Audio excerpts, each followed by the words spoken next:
I see you as someone who has experience with obviously whistleblowing and what's going on with our CIA and the military, but also a real inside side view of what it's like to be incarcerated in this country and see from inside what the criminal justice system is here.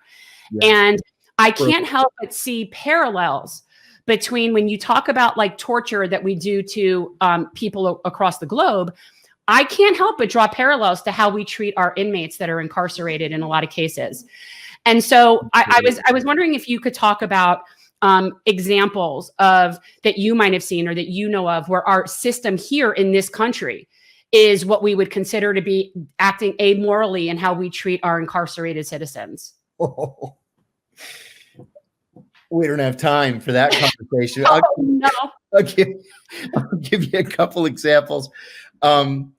Yeah. But I'm right, is that if there is a parallel, like it's the same thing. You are 100% right. So listen, the United Nations has declared our use of solitary confinement to be a form of torture, right? International standards are that someone can't be held in solitary confinement for more than 14 days. We have prisoners who have been in solitary confinement, and I mean solitary, no contact with another human being for more than 40 years. 40 years. You lose your mind after a couple of months. Yeah, I think to me, when you say 14 days, I think that, to me, 2 or 3 days would feel like 14 days. If you're sleeping on a steel slab with a small sink and a toilet. Your room is 6 by 10 feet, and all you can do is walk in circles. They say that you are allowed 1 hour of exercise every day, that it's 23 hours of solitary. That's nonsense. What that 1 hour of exercise is, that there's a steel door at the back of your cell, and it leads out into a cage that's another 6 by 10 feet. And so you can walk in a little circle outside for 1 hour. And that's it. It's still solitary. So you have people losing their minds constantly. And don't forget that psychological studies that have been published as recently as a year and a half ago have found that 85% of incarcerated Americans suffer from some sort of mental illness, most commonly antisocial personality disorder. So you're already kind of on the edge. Besides the fact that everybody in prison is depressed, lots of people are bipolar. Some are schizophrenic. We used to have this thing called zombie pill line, where, if you need insulin, you get in line at 6 a.m. and 6 p.m. and they give you your insulin. But if you're insane, you get in line at 7 p.m. and you get your pills that turn you into a zombie. And so we called it zombie pill line. There was a guy in solitary confinement in my prison who had been in for so long and was so desperate to get out that he smashed the window of the cell and ate the broken glass. And then he called for help and he said, "I ate broken glass." And they told him, "Tough luck." Well, the glass shredded his stomach and he ended up bleeding to death. And that kind of thing happens all the time. I'll give you another example. When I first got to prison, I went to my case manager and I said, "Listen, I've got a master's degree in Middle Eastern studies, policy analysis. I did my PhD coursework in international affairs. I'd be happy to teach a GED class if you want me to. Can I swear on this show?" Absolutely. Okay. And he looked at me and he said, "Kiriakou, if I want you to teach a fucking class, I'll ask you to teach a fucking class." And they made me a janitor in the chapel. That was my job. I think a lot of this also goes to the privatization and the profit motive. It's far worse in private prisons. This was a federal prison, so this was government. But you're right, the private prisons are far worse because of the profit motive. The only way they can make a profit is to cut back on food and on medicine. Remind me of that. I'm going to come back to that in a moment. So I was in the chapel, and every day I would walk past this one guy's cell. He was an older Italian guy, and I liked him a lot. I liked all the Italians. So he was kind of doubled over one day, and I said, "Hey man, what's wrong?" He said, "Man, my back is killing me. like really killing me. I can't sleep or anything. And I said, oh, you should go to the medical unit. He goes down there, and they did what they do for everybody, no matter what your complaint is. They gave him Tylenol. And then I saw him, I don't know, a couple weeks later, and he had a walker. And I said, is your back that bad? And he said, I feel like I'm paralyzed. And he said, every time I go to medical, they give me Tylenol. So a couple of more weeks pass, and I see him in a wheelchair. So I went to the chaplain and I said, Chaplain, you've got to do something about this. They're not paying any attention to him at medical, and something is clearly wrong with him. So the chaplain, to his credit, weighed in. The chaplain was the only decent human being I met in the entire system.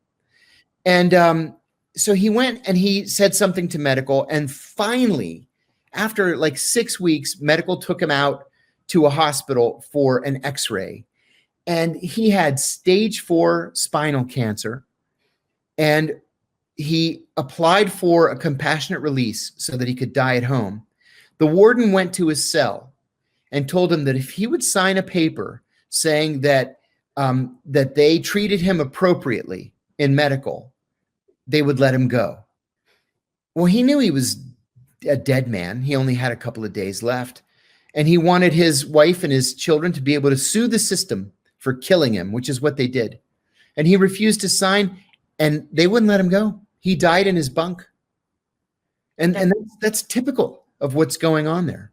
Typical. Yeah, I think, and a lot of it is racially motivated in our criminal justice system from start to finish. I mean, most obviously we have higher amounts of incarcerated people of color than percentage of people of color. Yes. So it's very disproportionate. And that's something I think that I see it at every level. Is that something that you experienced when you were inside? Without a doubt. My prison was typical of the demographic breakdown in the federal prison system. It was roughly 50% Black, 30% Hispanic, and 20% white. And most of the whites were pedophiles. So that was absolutely typical of the entire system. And how were you there? How does someone like you get on there? I mean, clearly you're not the typical inmate, although with the amount of whistleblowers that do get, I mean, you might start to have more company in there, but right, yeah.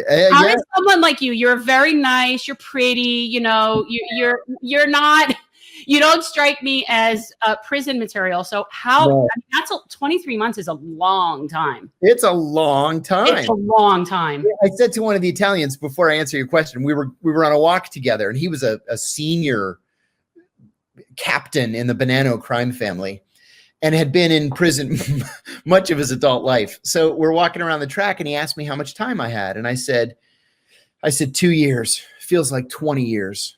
And he said, 2 years, you could do that standing on your head. And I said, I don't know, man. I don't know how I'm going to get through this. I had only been in about 6 weeks. And he said, let me give you some advice. If anybody asks you how much time you have, you tell them 5 years. Because if they hear that your sentence is so short, they're going to kick your ass. And so I began telling everybody that I had 5 years. And then when it came time to leave, I was gone. What happens is when people see on the checkout sheet that you're leaving the next day, a gang of people will come into your cell and just beat the shit out of you just because they're jealous that it's not them. Yeah, yeah. So you asked me how I got into that prison. There's a story there. So when I agreed to take the plea and was sentenced, my lawyers asked the judge if she would send me to a minimum security work camp. Well, minimum security camps are always across the street from a higher security prison because when there's a riot, it's the campers who then go across the street to the main prison, and they do the cooking and the laundry and the sweeping and scrubbing the floors and stuff like that. So the judge asked the prosecutors, any objection? They said, no objection. Well, the thing about the camp is there are no bars on the windows. The doors are unlocked. There are no fences. You're free to come and go as you please. You're on your honor not to abscond. And frankly, most of the prisoners work in town at the local college, as janitors or whatever. So it's like a work release, like you get paid. Yeah. You sleep in the prison, but you work outside. Okay. So the prosecution had no objection, and she said, so ordered. So I go Prison is the oddest thing. You just drive up to the prison and knock on the door and turn yourself in. So that's what I did. A documentary film crew, one of my lawyers, and my cousin and his son all drove me up there. And I went to the camp, and they said, you have to go across the street to the main prison first and check in and then come back over here. And I said, okay. So I went over to the prison and said, I'm John Kiriakou. I'm here to turn myself in. And they put me through the metal detector and frisked me. And then the cop starts to lead me around to the back of the prison. And I said, no. I said, I'm supposed to be over here at the camp. And he laughed at me and he said, not according to my paperwork, you're not. And I told myself, take it easy. There's nothing you can do. If you raise a fuss, they're going to put you in solitary. So I didn't say a word. It took me 5 days before I got access to a telephone. And I called my lawyer, one of my 11 lawyers, the one who I liked and trusted the most. And I said, hey, they put me in the actual prison with the mafia dons and the drug kingpins and the perverts. I said, what do I do? And he said, oh my gosh, well, we could file a motion, but it'll be 2 years before we get a court hearing. You'll be home by then. He said, I'm sorry, buddy, you're going to have to tough it out. And so I decided, you know what? You're trained for this. You've lived in far worse places than this, far more dangerous places than this. I said, I'm going to fall back on my CIA training, and I'm going to make sure that I remain at the top of the heap. I actually wrote a book about it that won one of the country's most prestigious literary awards. It's called Doing Time Like a Spy, How the CIA Taught Me to Survive and Thrive in Prison. And I use these 20 life lessons that the CIA taught us in training to make sure that I was safe and I was at the top of the social heap and nobody messed with me. And I'll tell you, in 23 months, nobody messed with me. So getting out, when you come out of there, I mean, now you have obviously a felony on your record, which is a big deal, especially for someone who's coming from an academic and professional background. That's not the kind of thing that you normally would have to deal with. So what do you do with that? Oh, that's a really great question. And it was a very difficult thing.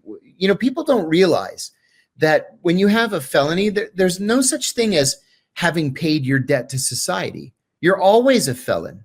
You can't vote. You can't hold a professional license. Like how that has anything to do with professional licenses, I have no idea. You can't ever own a gun again. I don't know what it has to do with voting, to be honest. I've never understood the connection.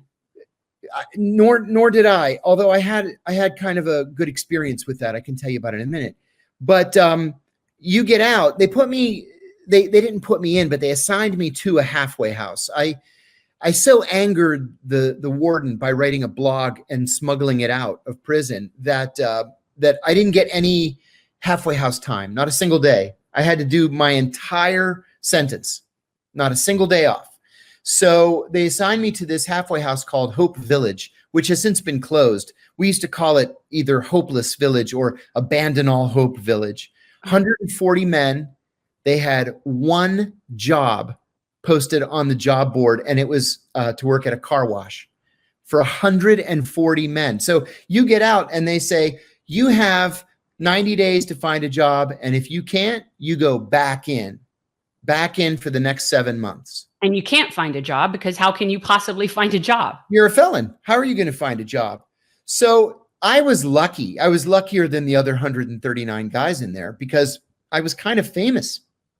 And so I had a think tank, a progressive think tank that reached out to me and said, we can't pay you much. We can only pay you minimum wage, but it's a job. So I took that. And then after 6 months, I had to raise the money for my own salary. So I was doing like GoFundMe and all this silly stuff just to make minimum wage. Well, minimum wage didn't put food on my table, you know? Yeah. And so I sort of bounced around from job to job. I ended up getting a job as a radio host, which was a good fit for me and gave me the best health insurance I ever had in my life. But it wasn't enough money to really make a living. And then finally my wife said, screw this, I'm out of here. And she took off. So, here I am. I'm in my mid 50s, and I had to start all over again. What really saved me, and this is unique to me, this is not, I'm far luckier than any other felon. Far luckier. Is that I'm a national hero in Greece. When I first got in trouble, the Greek ambassador approached me and he said, "What can we do to be helpful?" And I said, "You could give me Greek citizenship." And he did. So here I'm this guy, the Greeks are fascinated by the CIA. They always have been. So here's this Greek-American CIA guy who made good and blew the whistle and took it on the chin because he wanted to do the right thing and tell the truth. And so the Greek government hired me to write a new whistleblower protection law for them. So I went to Greece 5 times in 2015. We came up with the whistleblower protection law and we presented it to the European Parliament in Brussels. So I testified twice in Brussels before the Parliament, and they passed it into law. And then the Greek Parliament passed it into law. And now it's the law of the land for the entire European Union. Well, this was covered in the news in Greece. Oh, here's John Kiriakou again. I'll tell you a funny story. I arrived at the airport and I hadn't shaven and my hair was like this because I was flying coach, and I get off and I come out of the doors from customs, and there are all these camera crews with their cameras, right? And I turned to look to see, oh, there must have been somebody famous on my plane. And then they run up to me. And I actually started to laugh. Like you were like, what is this? Yeah, I look terrible. And why would you guys want to talk to me? Well, they wanted to talk about this whistleblower protection law because there was a big scandal. A whistleblower blew the whistle on the Minister of Defense. He had taken bribes from Siemens, and it was the first time that the law was actually being used in court. So after that, I got so much press coverage from that a consortium of Greece's 4 wealthiest families put together a private equity fund, like a hedge fund, and they asked me to run it.